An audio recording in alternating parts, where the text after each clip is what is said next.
ya regresamos con más información importante. El día de hoy tengo el gusto, el placer de que nos acompañe el senador de la República por el estado de Guanajuato, Juan Carlos Romero Hicks. Bienvenidos, un gusto. Muy buen día, muchas gracias por la invitación. Pues gracias por acompañarnos. Muchos temas importantes que se pueden hablar el día de hoy en este 2016, un nuevo año, pero yo creo que un tema muy importante fue el tema de la reforma en educación. Me gustaría, pues que le explicáramos rápidamente a la gente que nos está sintonizando en este momento en qué consiste en palabras más cotidianas. Con mucho gusto.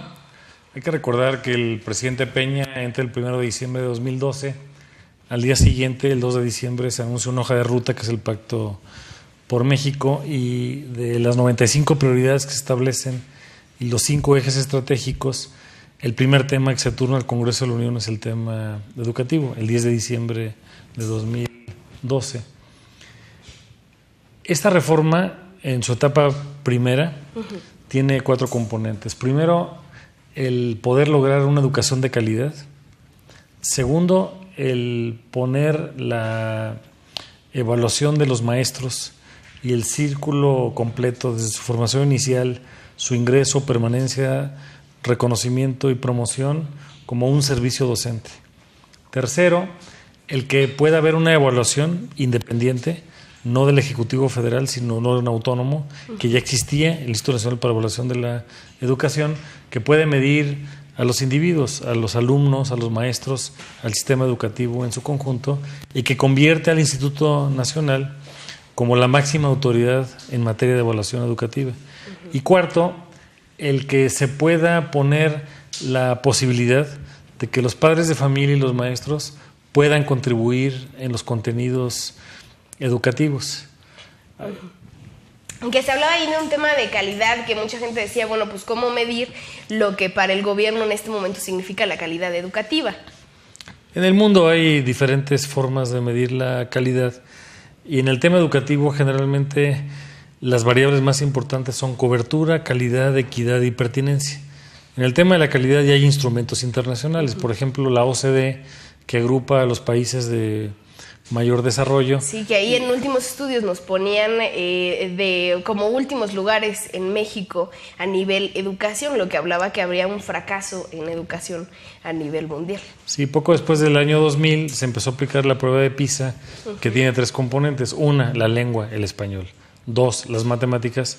Y 3, las ciencias exactas y naturales. Y lamentablemente estamos en la cola de los resultados. Hay una enorme cantidad de países que nos superan. Hay que reconocer que lo que no se mide no se conoce, y lo que no se conoce no se puede corregir. Entonces, la evaluación se convirtió en un tema muy importante en el tema educativo.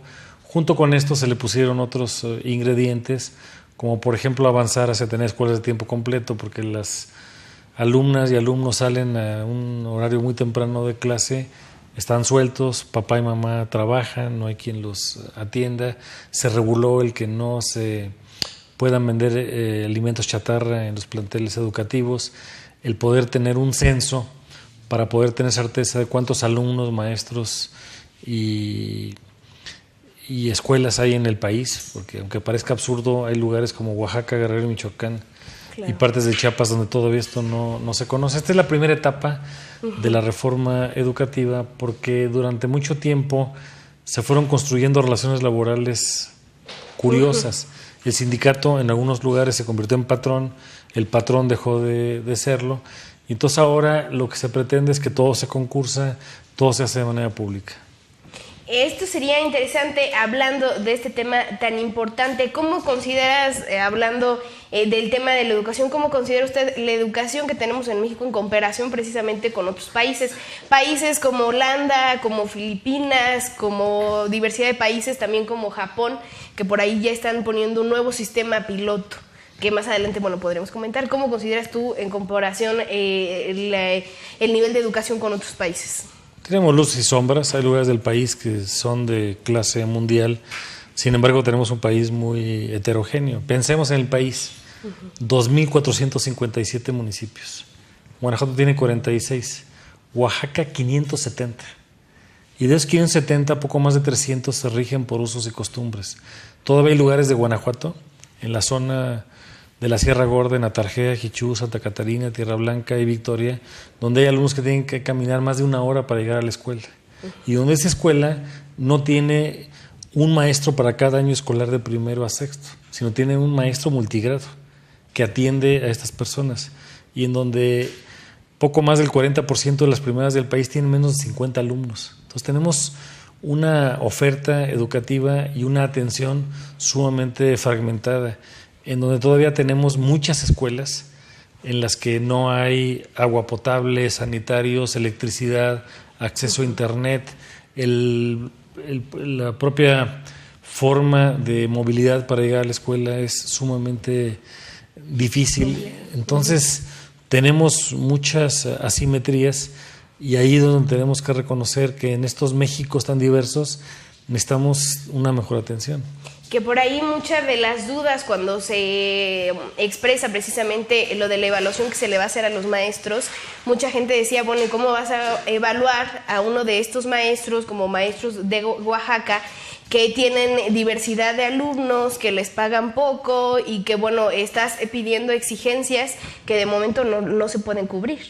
Para eso, en una ley especial, que es la ley de evaluación, se puso una variable muy importante que es la contextualización, precisamente para contrastar que no es lo mismo ser maestro en una colonia residencial con acceso a todos los servicios de agua, electricidad e internet a otro lugar donde prácticamente es un jacal.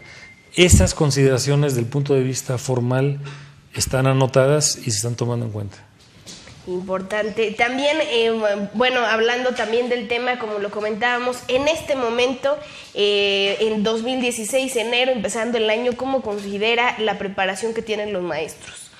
También es variable.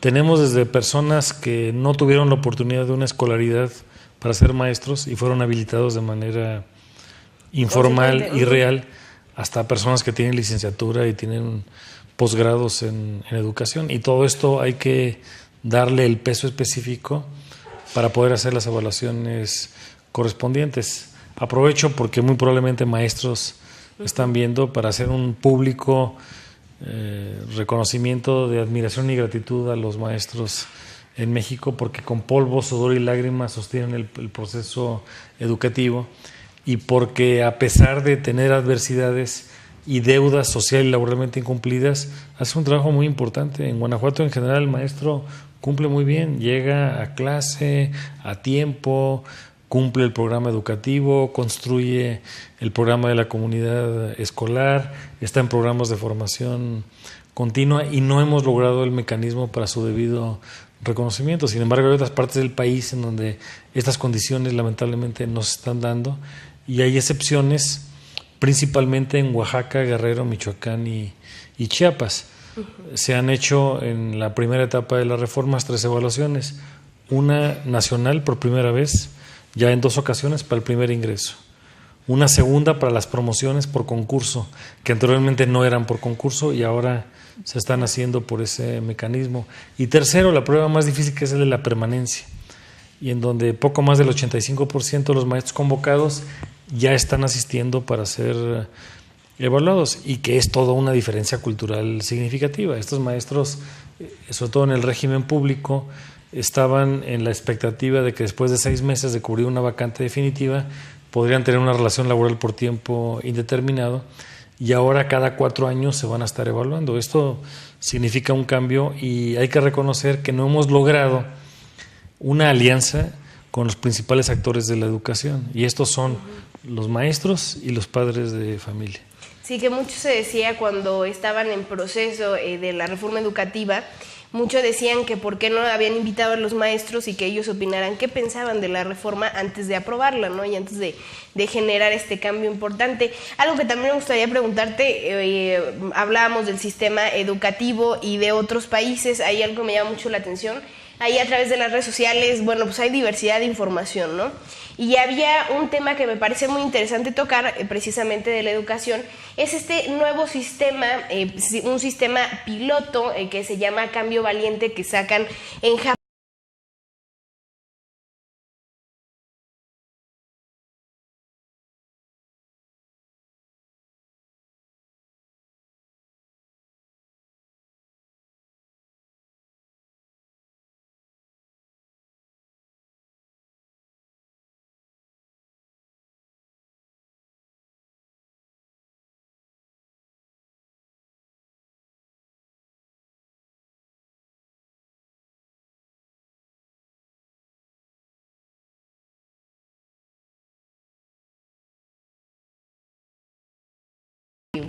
nuevo sistema? En educación no hay modelos únicos ni modelos perfectos. Sí hemos empezado a estudiar esta posibilidad. En lo personal no comparto, porque creo que tenemos que hacer varias cosas. Primero, formar una persona completa. Y esto está señalado en el artículo 3º de la propia Constitución. Segundo, perdón que lo interrumpa, ¿cómo se logra una persona completa? Con muchas cosas. Hay elementos que tienen que ver con habilidades básicas, por ejemplo, lectura, escritura, el conocimiento de la historia local, nacional, internacional, la geografía, el conocimiento del medio, la naturaleza, de las ciencias exactas y naturales, como tiene que ver con la física, la química, la biología. Estas son materias elementales que viva la persona en Japón o en la Sierra de Oaxaca debe de poder conocer. Entonces hay ciertos elementos mínimos comunes que tienen que tener un ingrediente.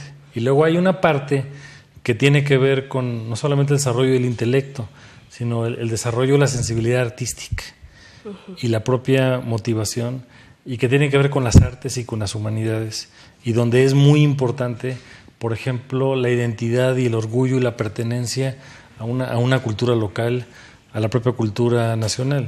En un país como México, donde tenemos 62 grupos étnicos, somos el país más multiétnico en diversidad en el planeta, es importante que esa persona se sienta miembro de su grupo, de su comunidad, de su grupo étnico, que también se sienta mexicano. Y si solamente pensamos en situaciones de carácter universal, no lo vamos a lograr. No es uno sobre otro. Tienes que darle lugar a cada parte. Sí, tiene que ser un sistema que sea complementario. Así en general con el proceso que vivimos aquí en México y la diversidad, como bien lo dice, de culturas y de etnias es importante también. Por ahí también otro modelo que, bueno, mi esposo es holandés, entonces por ahí también me gusta mucho luego platicar también con mi suegra, que hablamos mucho del tema, y me platicaba una vez algo que también se me parece muy interesante, hablando del modelo también de educación. Ellos decían que de pequeños, pues sí, los van enseñando con la diversidad de materias que se necesitan, pero que hay un momento que los propios maestros, viendo tus capacidades y para lo que tienes mayor capacidad o mayor habilidad, te van, digamos, dividiendo y poniendo en otro sector donde te puedes superar, ¿no?, en el tema, y desde pequeños lo van haciendo, y eso me parece algo interesante. Sí, son modelos donde tienes una base mínima común y luego, en función de los rendimientos o de las potencialidades de la persona, se van desarrollando algunas áreas o algunas disciplinas del conocimiento. La educación incluye conocimientos, habilidades, valores, conductas y actitudes, y no todos somos iguales. Por fortuna somos únicos, irrepetibles e insustituibles. Entonces el creer que todo mundo aprende lo mismo es incorrecto.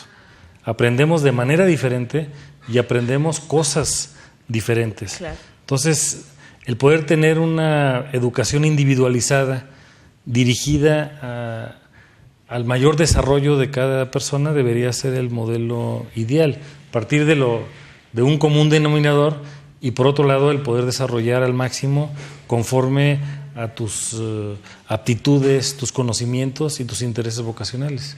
Y viendo y haciendo la comparación con los países que, bueno, pues sabemos que es diferente por la diversidad, como lo mencionábamos en México, ¿qué sería lo que se tiene que hacer con esta reforma en educación en México? ¿Cómo va a servir?